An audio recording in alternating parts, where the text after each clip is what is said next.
ही ऐसा है कि वो शेप ऑक्यूपाई कर ही नहीं पाता है। वो जिस कंटेनर में उसको भरोगे वो उसकी शेप ले लेगा।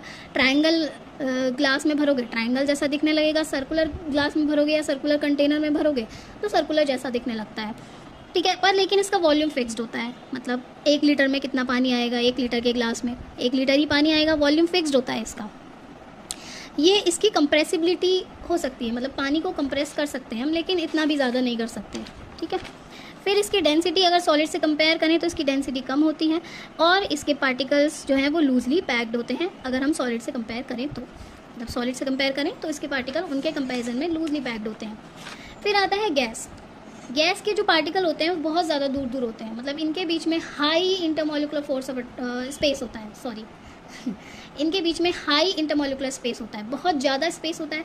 अब जितना ज़्यादा स्पेस होगा उतना कम इंटरमोलिकुलर फोर्स ऑफ अट्रैक्शन होगी, मतलब इनके बीच में, इनके पार्टिकल्स के बीच में अट्रैक्शन बहुत ही कम होता है अगर मैं दोनों से कंपेयर करूँ तो।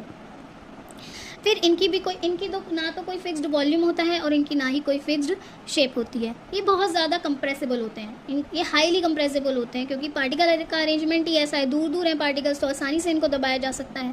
फिर इनकी डेंसिटी भी बहुत ज़्यादा कम होती है अगर लिक्विड से कंपेयर करें तो, और पार्टिकल्स बहुत ज़्यादा फ्रीली मूव करते हैं, है ना। अब जैसे मैं बताऊँ कि आप किसी कोने में स्प्रे करो तो आपको स्मेल आ जाती है कहीं भी, मतलब कमरे के किसी कोने में स्मेल करते हैं, कमरे के किसी कोने में स्प्रे करते हैं तो दूसरे कोने तक स्मेल आ जाती है ना।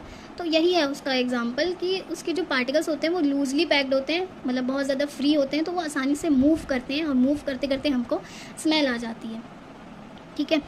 और तो अगर डिफरेंस क्रिएट करना हो जैसे सॉलिड लिक्विड गैस में तो हम बता सकते हैं, पहला डिफरेंस तो पार्टिकल का अरेंजमेंट हो जाएगा, दूसरा डिफरेंस आ जाएगा स्पेस का, और तीसरा डिफरेंस उनके वॉल्यूम और शेप। इस सारी चीज़ों को लेके आप तीनों पॉइंट्स को मिला के आप इनका कंपैरिजन कर सकते हो, इनका डिफरेंस बता सकते हो।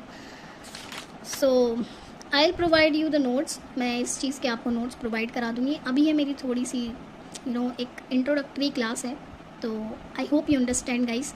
और किसी को कोई डाउट हो तो कमेंट बॉक्स में कमेंट कर सकते हैं। Thank you.